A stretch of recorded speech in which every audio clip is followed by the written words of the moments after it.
This right here is the newly announced budget Lenovo Legion Go S, and here is last year's premium Legion Go model.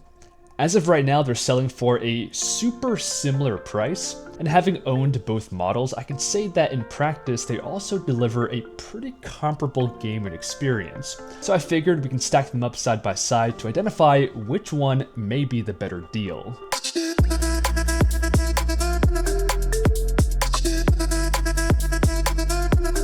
First thing to note here is that the Legion Go S is actually not the same product line as the Legion Go. And at some point, probably in Q4 of 2025, Lenovo is expected to release the Legion Go 2, the official successor to the Legion Go. The S model that we have here is of course related, it shares the Legion name, but it's the budget version of the premium Go model. Now with that said, physically, these devices share a lot of DNA. When it comes to the laptop space, Lenovo has some of the best designed and built laptops in my opinion, and that definitely translates to both of these devices. Now, one major difference here is that the premium Go model, the controllers are detachable. Pretty similar to the Switch, how the Joy-Cons can be removed and used as a wireless controller. So when it comes to build quality and the ergonomics, I would say this is the area that these two devices are the most similar, with of course the exception of the detachable Joy-Cons on the premium version. Now when it comes to the battery life, this is an area that there's a bigger gap between these two devices, and somewhat surprisingly it breaks in favor of the newer budget model. For my battery test, I did a 4K video stream test at 50% screen brightness, and the original Go model netted just over 3 hours of battery life, while the newer, cheaper Go S model got about 4 hours of battery life on the same exact test.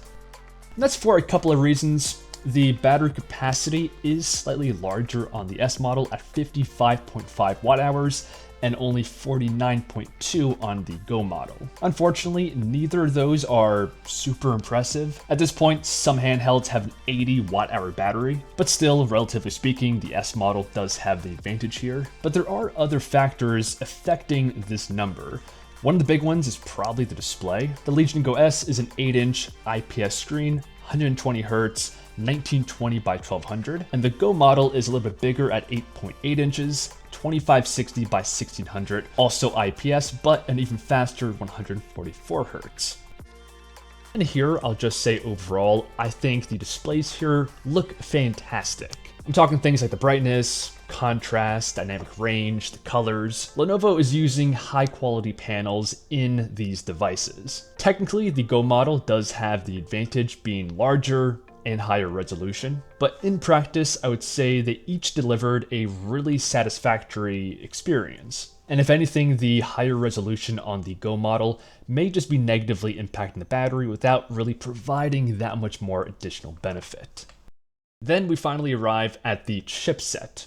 And this is easily the biggest difference between these two devices. This year's budget Legion Go S has the Z2 Go chip, and last year's Go model has the higher end but older Z1 chip. And according to benchmarks, the Z2 Go chip has roughly 75% the single core performance as the Z1 chip. They also have different integrated GPUs. We're talking the 680M versus the 780M. And here the difference, again on paper, is about 50%.